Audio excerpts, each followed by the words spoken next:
Assalamualaikum warahmatullahi wabarakatuh. Perkenalkan, nama saya Eka Henisa atau kembali lagi bersama saya. Baik, di sini saya akan menjelaskan tentang materi tanggung jawab dalam Islam dan tasawuf. Atau di sini kita akan mereview sebelumnya telah dibahas oleh teman-teman kita. Nah, di sini saya akan menjelaskan kembali atau mereview. Baik, langsung saja. Dalam Islam, tanggung jawab itu dibagi menjadi beberapa tanggung jawab. Sebelum itu, kita harus pahami apa sih pengertian tanggung jawab.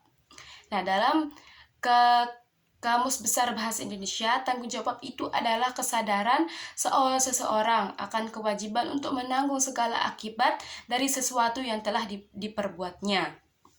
Namun dalam tanggung jawab, kita harus menerapkan dua hal.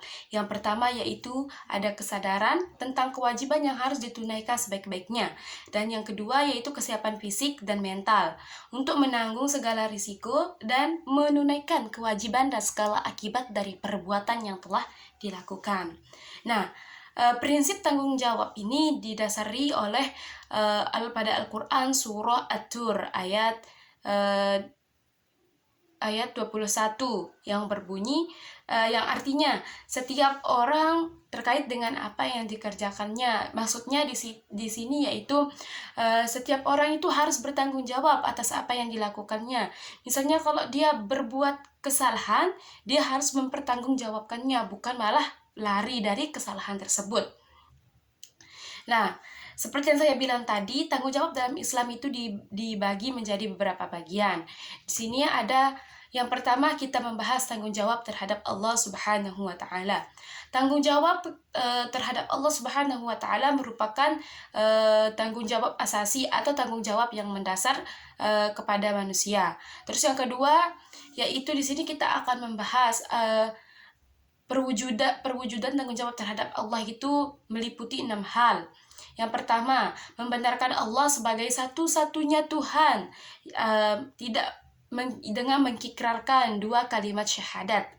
Terus yang kedua yaitu beribadah hanya kepada Allah, yang terdapat pada Quran surah Al-Fatihah ayat 1. Hanya kepada Engkaulah kami menyembah. Yang ketiga, tidak menyekutukannya dengan apapun atau siapapun. Terus yang keempat, tidak mempertuhankan sesama manusia atau makhluk lainnya seperti jin, setan, matahari, bulan, dan lain sebagainya. Terus yang kelima yaitu menaati perintahnya dan menjauhi larangannya. Terus yang keenam, mendekatkan diri kepada Allah. Kita harus mendekatkan diri kepada Allah yaitu dengan membaca Al-Quran, melaksanakan sholat tepat waktu, dan lain sebagainya. Terus yang kedua yaitu yang paling penting, tanggung jawab terhadap diri sendiri. Terus manusia adalah makhluk paling sempurna dengan 6 dimensi seperti fisik, intelektual, emosi, spiritual, kepribadian, dan sosial. Tanggung jawab terhadap diri sendiri adalah perwujudan tanggung jawab individual. Inti dari semua tanggung jawab terhadap Allah, diri sendiri, keluarga, masyarakat, penting tanggung jawab terhadap diri sendiri. Karena tanggung jawab terhadap diri sendiri itu adalah modal untuk melahirkan tanggung jawab sosial. Tanpa itu, tanggung jawab lainnya akan rapuh. Terus yang ketiga yaitu tanggung jawab terhadap keluarga. Nah, tanggung jawab terhadap keluarga itu merupakan tanggung jawab kepala keluarga. Namun juga di sisi lain ada tanggung jawab kita sebagai seorang anak. Pertama, kita akan melihat tanggung jawab atau kewajiban kepala keluarga.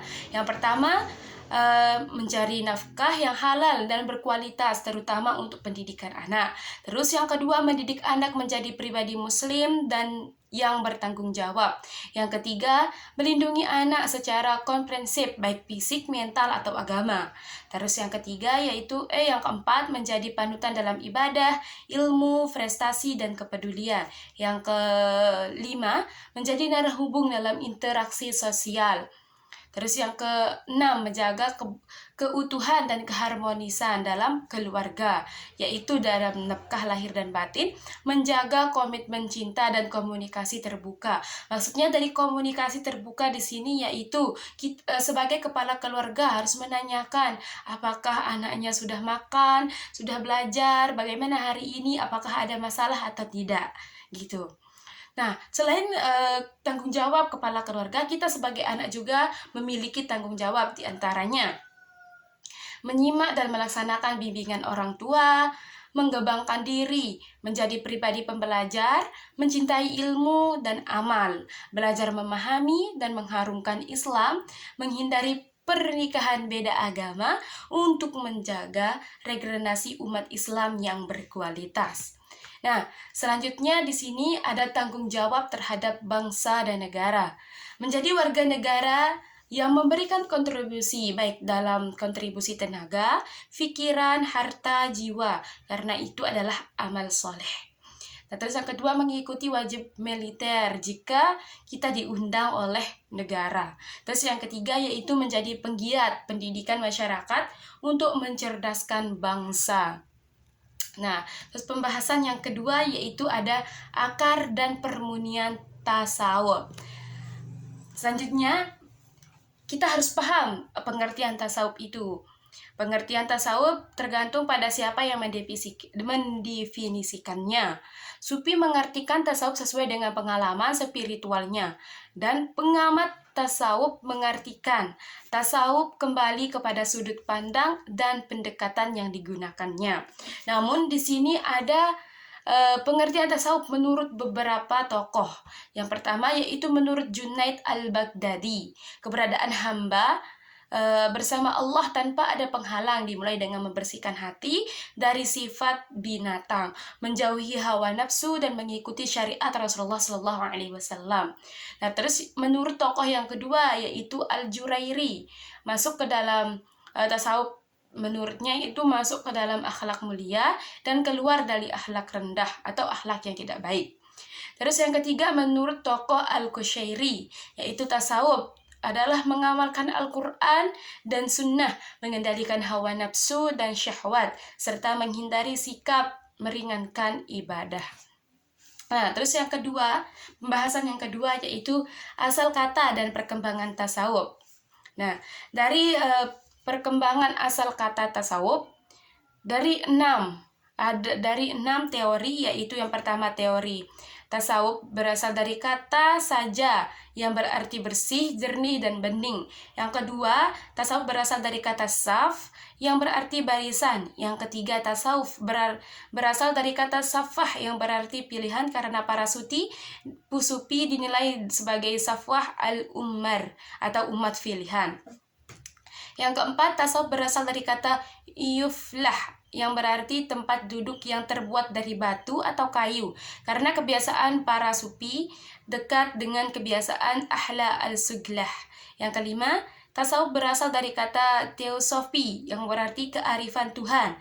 Yang keenam, tasawuf berasal dari kata sif yang berarti bulu domba atau mantel yang terbuat dari bulu domba yang menggambarkan pakaian kesederhanaan. Nah, dari keenam teori ini, namun hanya satu yang diterima dari segi morfologi, yaitu berasal dari kata suf yang berarti bulu domba atau mantel yang terbuat dari bulu domba yang menggambarkan pakaian kesederhanaan. Nah, tasawuf pada masa Rasulullah SAW, di situ ada beliau itu sebagai uswatun hasanah atau Al-Quran hidup yang memadukan pengalaman pribadi dan sosial, termasuk penyucian jiwa, pengendalian diri, dan keikhlasan yang menjadi kajian tasawuf. Nah, terus perkembangan tasawuf. Tahap perkembangan tasawuf dibagi menjadi 5 tahapan. Yang pertama, tahap zuhud dan gerakan ruhud. Yang kedua, tahap tasawuf dengan orientasi penyucian jiwa dan pendakian rohani.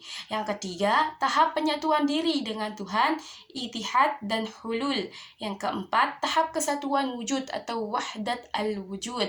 Yang kelima, tahap permunian tasawuf dari penyimpangan.